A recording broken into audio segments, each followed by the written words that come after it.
बावन 55 52 50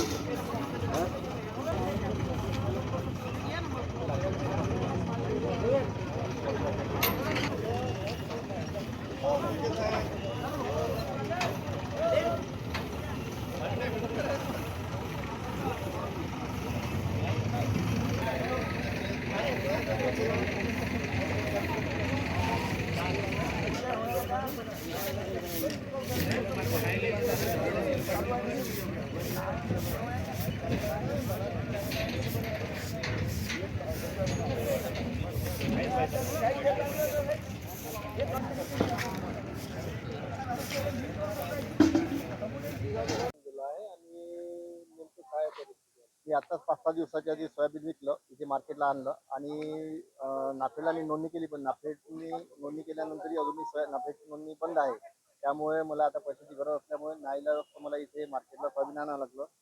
सोयाबीन 3600 ते 3800च्या भावाने गेलं आणि हे जर नाफेडनी जर माझं सोयाबीन जर घेतलं असतं तर 4892 म्हणजे जवळजवळ क्विंटलच्या मागे 1000 रुपयाचा फरक पडला आणि मी इथे 50 क्विंटल सोयाबीन आणलं म्हणजे माझा आज 50,000 रुपयाचा तोटा झाला इथे. आणि मी 2022ला जे सोयाबीन विकलं होतं ते होतं 6600च्या भावाने विकलेलं होतं. म्हणजे त्याच्या आणि आज जर तुलना करतो म्हटलं तर जवळजवळ 2-2.5 हजार रुपये क्विंटलच्या कमी भाव इथे मिळत आहे. आणि महागाई सगळी वाढलेली आहे, खताचे भाव वाढलेले आहे, हार्वेस्टरचा खर्च वाढलेला आहे आणि त्या माने ही उलटे कमी झालेले आहे. हे असं जगात कुठे उदाहरण नाही आहे की 6,600चं सोयाबीन 3.5 वर आलेलं आहे. पेट्रोल आपलं 72 रुपयाचं 106 वर गेलेलं आहे. ते वाढलं, सोनं वाढलं, मात्र शेताचे भाव काही वाढून नाही राहिले आणि सरकार कुठेही लक्ष द्यायला तयार नाही आहे. ज्या घोषणा सरकारने केलेल्या होत्या त्या पूर्ण करायलाही तयार नाही.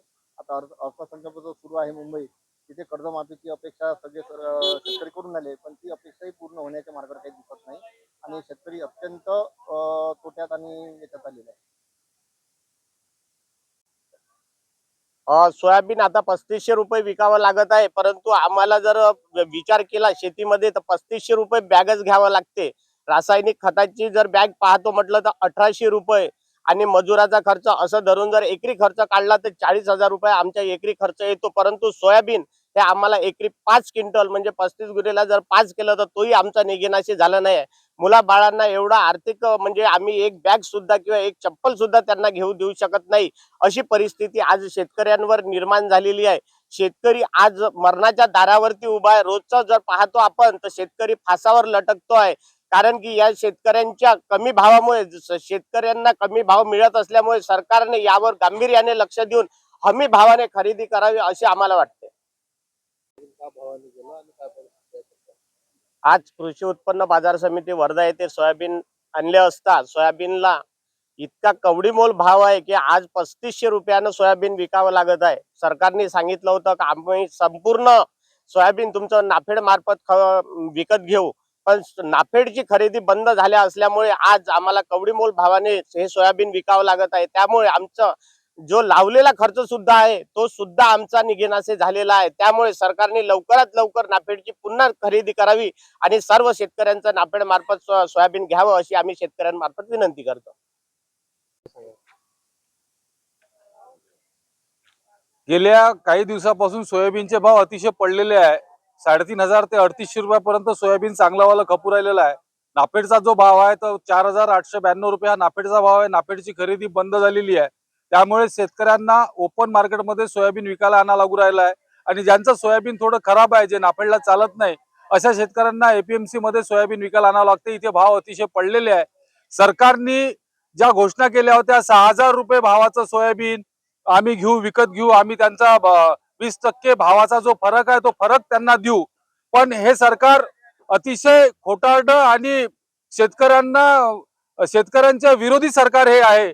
हे सरकार याविषयी शेतमालाविषयी काही करू राहिलं नाही. कोणताही निर्णय यांनी घेतलेला नाही. कापसाचा घेतला नाही, तुरीचा नाही घेतला, चण्याचा नाही घेतला. जेही शेतमाल आहे ते सर्व शेतमालाचे भाव प्रचंड प्रमाणात पडलेले आहेत. शेतकऱ्यांना आत्महत्या तर करा सोडा, आत्महत्या करांनाही जागा ठेवलेली नाही आहे. अनेक शेतकरी आत्महत्या करतील, कोणी शेती करणं सोडतील, असं सर्व चित्र या महाराष्ट्र सरकारच्या शेतकऱ्याच्या विषयी असलेल्या उदासीनतेमुळे हे चित्र निर्माण झालेलं आहे. आणि हे वास्तविक शेतकऱ्यांसाठी फार घातक आहे. ज्या शेतकऱ्याच्या भरवशावर या देशाचा GDP वाढला जातो त्या शेतकऱ्यांकडे हे सरकार कुठेही लक्ष देत नाही. एवढं मोठं आता बजेटचं अधिवेशन सुरू आहे, त्याच्यात कर्जमाफी, शेतकऱ्यांचा माल खरेदी हमी भावात करण्याविषयी कोणतीही चर्चा हे लोक करत नाही आहे. यासाठी सरकारने याच्याकडे लक्ष द्यावं. याच्यानंतर जर शेतकरी जर हा रस्त्यावर उतरला तर यांचं जगणं मुश्किल होईल, एवढं मी नक्की तुम्हाला सांगतो.